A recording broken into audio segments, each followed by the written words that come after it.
Rising tensions in the Middle East have escalated into what regional observers describe as one of the most serious geopolitical emergencies in decades, with military movements and political warnings intensifying across multiple fronts. A large-scale United States military buildup is underway throughout the Middle East, involving aircraft carriers, strategic bombers, fighter jets, and missile defense systems. Iran, meanwhile, has placed its naval forces, ballistic missile units, and drone fleets on heightened alert.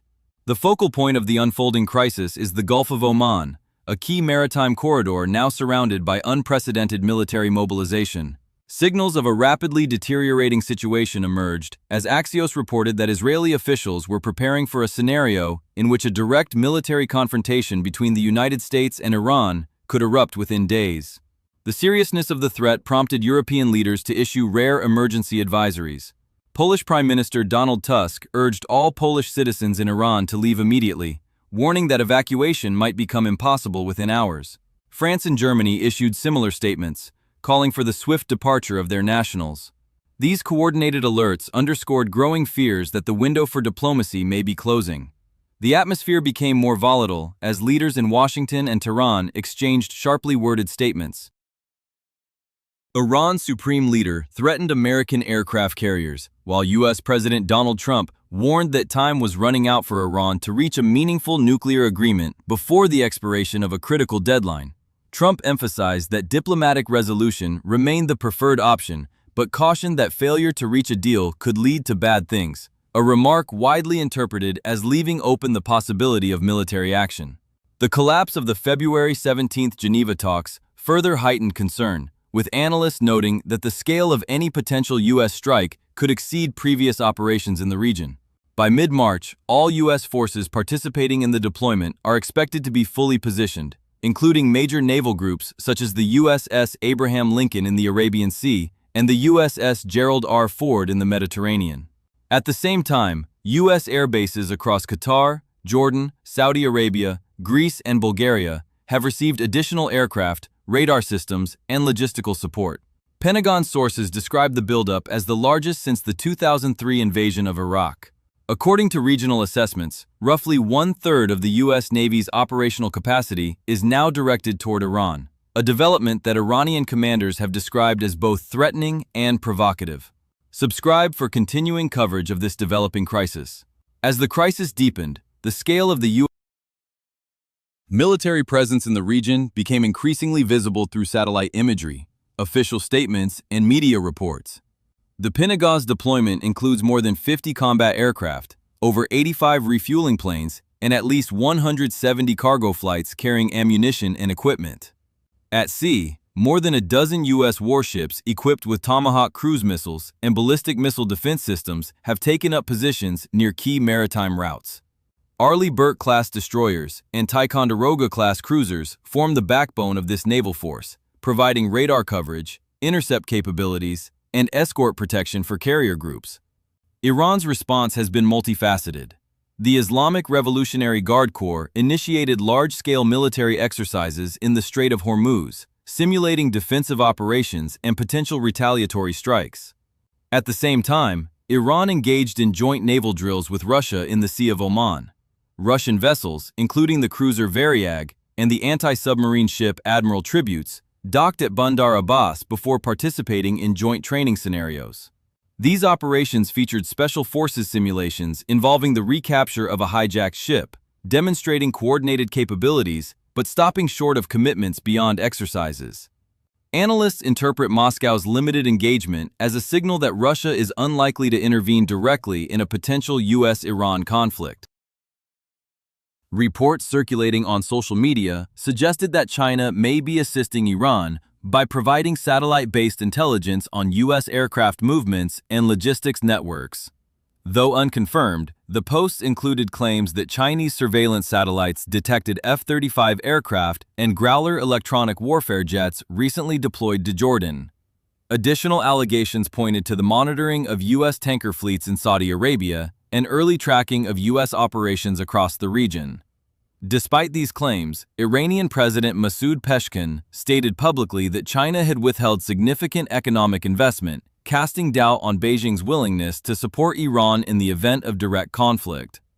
Growing concerns within Iran about the potential for a direct strike led authorities to increase efforts to conceal and fortify nuclear infrastructure. Satellite images from February 2026 revealed that Iran constructed a concrete enclosure over the Talagan 2 facility at the Parchin military complex, covering it with soil. Analysts from the Institute for Science and International Security concluded that the structure likely houses a high-explosive containment chamber related to nuclear weapons development. In Isfahan, entrances to underground tunnels were buried, while tunnel systems near Natanz appeared to be reinforced at an accelerated pace.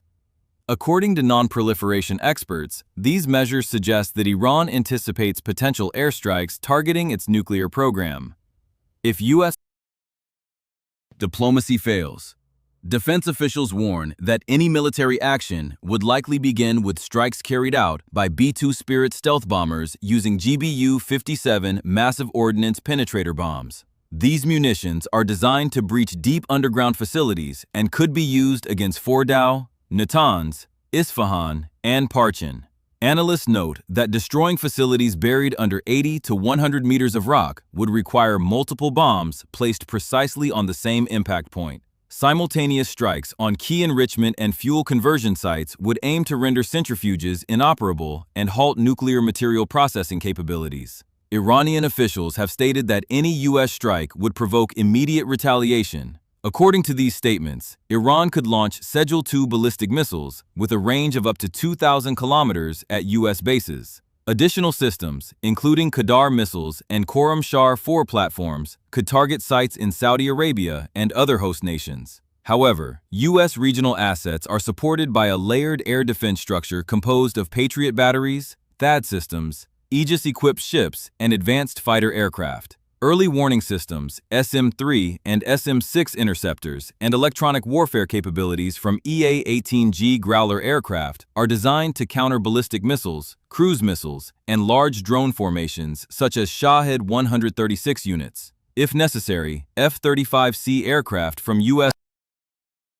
carriers could conduct suppression missions against Iranian air defenses, supported by F-22 Raptors operating from Jordan. Concurrently, Tomahawk missiles launched from naval vessels could target command centers, missile bases, and key IRGC installations. Defense analysts caution that while these capabilities give the U.S. significant operational advantages, Iranian asymmetric tactics, including naval swarms and anti-ship ballistic missiles, pose additional risks to aircraft carriers and destroyers in confined waterways such as the Gulf of Oman and the Strait of Hormuz. Subscribe for continued updates as we follow developments in this escalating regional crisis. Broader regional implications are emerging, as analysts warn that a potential U.S.-Iran confrontation may not remain confined to direct military exchanges. Intelligence assessments indicate that Iran could activate affiliated groups across the Middle East, including the Houthis in Yemen, Hezbollah in Lebanon, and militia networks in Iraq. These organizations have previously demonstrated capabilities involving drones, rocket fire, and missile attacks, raising concerns that U.S. bases in Qatar and Jordan could face sporadic strikes despite the presence of Patriot and THAAD air defense systems. Military planners note that while most threats could be intercepted, the likelihood of some impacts cannot be completely ruled out due to the volume and unpredictability of such attacks. Reports also suggest that Iran has placed as many as 800,000 troops on high alert, drawing on active forces and reserves in preparation for potential escalation. Although the scale of these claims remains unverified, the statements reflect Tehran's efforts to signal readiness for broader mobilization. Analysts caution that Iran's conventional capabilities remain limited compared to those of the United States, increasing the likelihood that Iranian strategy would rely heavily on asymmetric methods. This approach includes small, fast attack boats, naval mines, and drone swarms capable of disrupting shipping lanes and complicating U.S. naval operations. These tactics have been previously employed to exert pressure in the Strait of Hormuz, one of the world's most critical choke points for energy transportation. The Strait of Hormuz continues to be central to concerns about economic and security fallout. Approximately 20 to 21 million barrels of oil pass through the waterway each day, accounting for nearly a quarter of global maritime crude transport. Any prolonged disruption could create significant instability in global energy markets, particularly affecting countries that rely heavily on oil transiting the strait. China, which receives up to half of its imported oil through Hormuz, and Russia, which exports some gas shipments via the same route, both face economic risks if the strait becomes a conflict zone. Despite Iran's past statements about temporarily closing the strait, analysts note that such action would likely provoke strong reactions not only from the United States, but also from Beijing and Moscow, whose economic interests depend on uninterrupted energy flows. Diplomatic tensions have also emerged surrounding U.S. basing and operational logistics.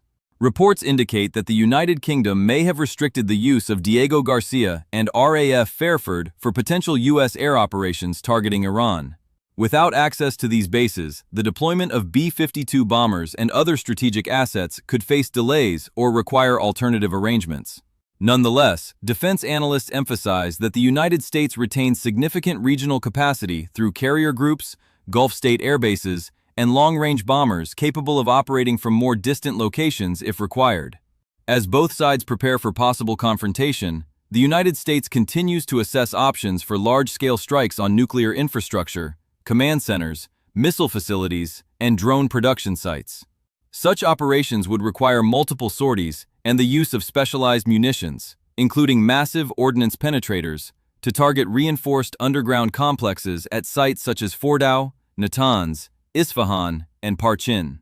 Analysts warn that even a successful series of strikes may not eliminate all nuclear-related capabilities, and residual sites could require follow-up operations.